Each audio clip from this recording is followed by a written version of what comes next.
Hello बच्चों, CBSE crash course English channel पे आपका स्वागत है। अभी हम लोग आज वॉइस पढ़ेंगे। वॉइस जो होता है इसको हम हिंदी में वाच्य कहते हैं। क्या कहते हैं हिंदी में? हिंदी में इसे हम वाच्य कहते हैं। क्या कहते हैं? वाच्य। ठीक है ना। तो आज हम लोग पढ़ेंगे वॉइस। तो आपको पता होगा कि वॉइस जो होता है ये मुख्य रूप से दो तरह का होता है। ठीक है ना।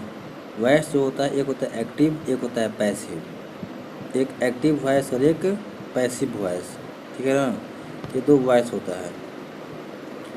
एक्टिव वॉइस जो होता है बेसिकली वो जो है, मैंने जैसे अभी लिखा हुआ है कि एक्टिव जो होगा उसका मतलब होता है कि सक्रिय, है ना। एक्टिव का हिंदी क्या होता है? सक्रिय। यानी कि जब वाक्य में कर्ता स्वयं सक्रिय होता है, यानी कि यहाँ पर लिखा हुआ कि झंकार इट्स द फूड, यानी कि खाना खाने का काम कौन कर रहा है? तो झंकार कर रहा है ना। इसमें क्या दिया हुआ है कि झंकार इट्स द फूड। अब ध्यान समझना यहाँ पे है कि खाने का जो काम है झंकार स्वयं कर रहा है, यानी कि एक्टिव वो काम कर रहा है।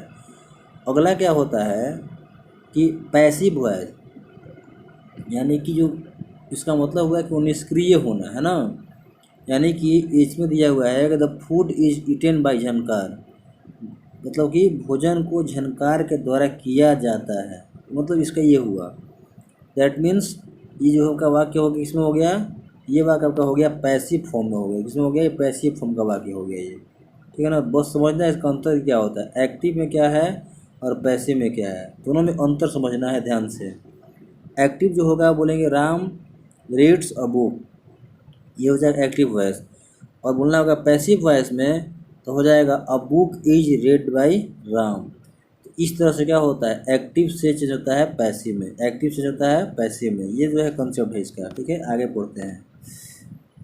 और यहाँ पर ध्यान दीजिएगा कि फॉर्म्स ऑफ पर्सनल प्रोनाउन, और प्रोनाउन जो होते हैं उनका जो क्या क्या फॉर्म रहता है ना।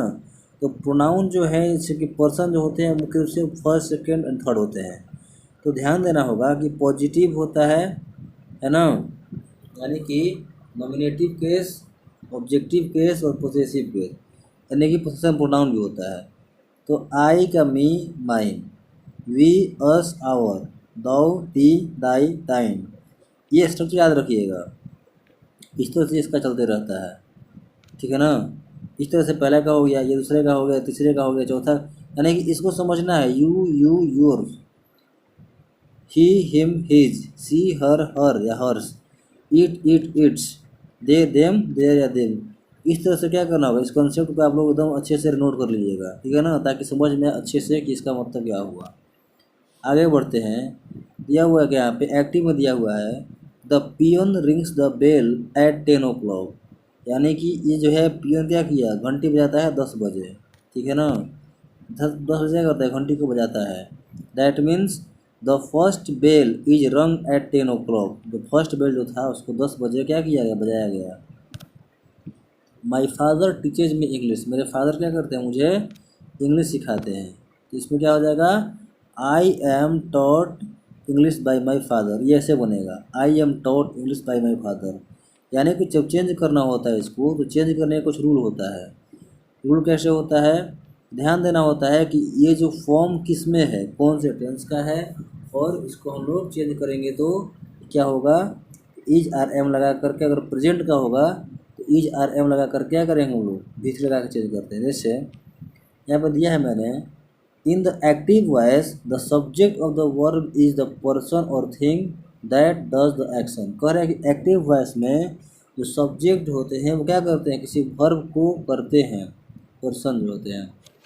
इस पैसिव वॉइस में क्या होता है, तो action is done to the subject, उसमें क्या होता है, ये सब्जेक्ट जो क्या रहता है, निष्क्रिय रहता है ना, उसके द्वारा कराया जाता है।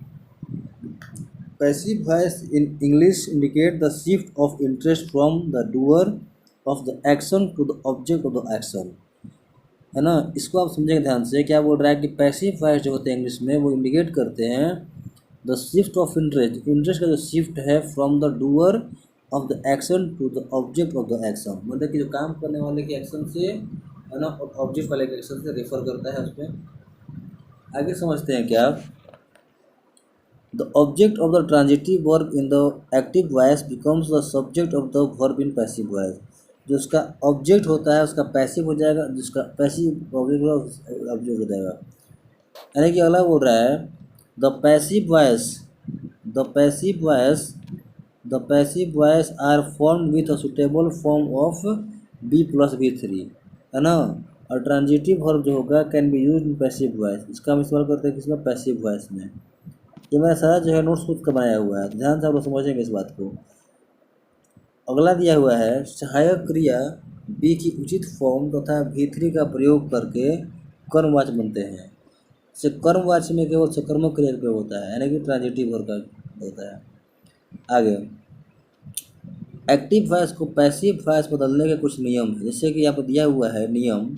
पहला आपका नियम क्या है, पहला आपका नियम है कि वाक्य में सबसे पहले वाक्य ऑब्जेक्ट को सब्जेक्ट बदलते हैं। क्या करते हैं, ऑब्जेक्ट बदलते हैं सब्जेक्ट में, ये बहुत ध्यान देना होता है।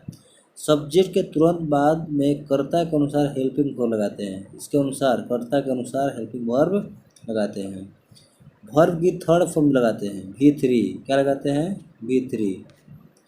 यदि आवश्यक हो बाई लगाते हैं, बाई लगाते हैं डूअर के लिए, मतलब कि एजेंट दिखाने के लिए बाई लगाते हैं।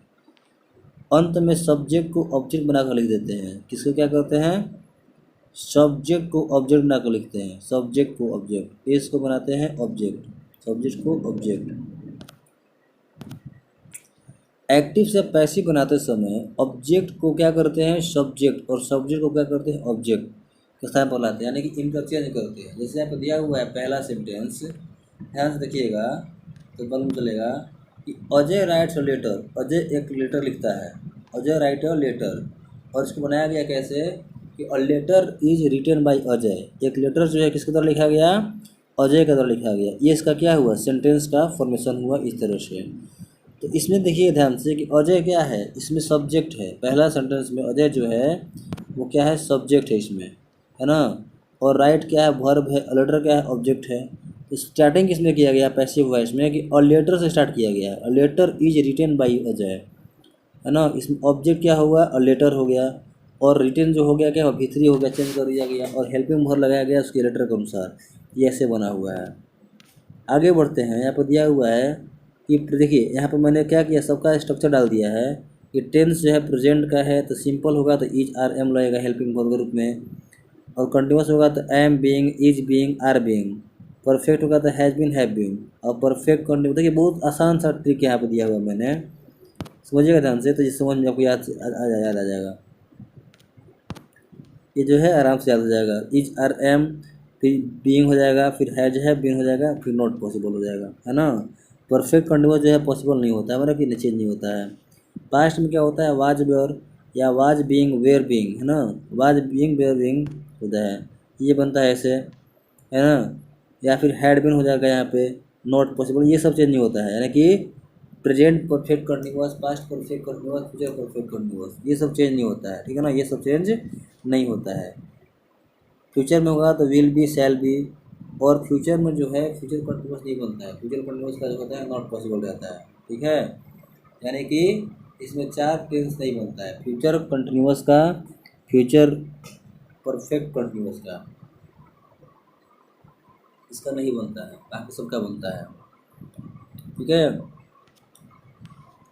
आप लोग इसको अच्छे से नोट कर लेंगे कि कौन सा टेंस का क्या होता है, प्रेजेंट का क्या होगा, पास्ट का क्या होगा। वीडियो को पॉज करके आप लोग उसको नोट कर लेंगे, पास्ट का क्या होगा, फ्यूचर का क्या होगा, है ना, ताकि समझने में आसानी हो। देखिए मैंने अगले स्लाइड में क्या डाला है कि जो प्रेजेंट टेंस है, प्रेजेंट टेंस इसको कैसे पढ़ना है कि सिंपल अगर दिया रहेगा तो ही किल्स अ स्नेक, ये एक्टिव वॉइस में हो गया।